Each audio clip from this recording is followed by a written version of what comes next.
Ana ake onse anafa, anagala zilonda zowawa, zomwe zinalitupi lonse.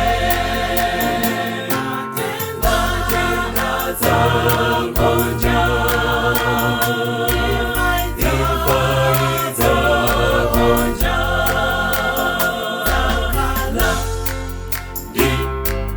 Yesu mbuye ifaiza gonja, aza gonja, ifaiza gonja,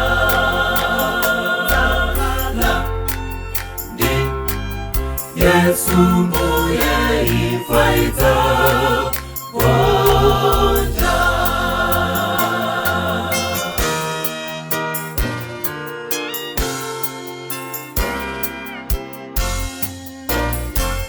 Yobu analiolipa mtima, pazose zomwe nakumana nazo, analimbana nako kulimbana kwa bwino, mpaka zonse anagonjesa.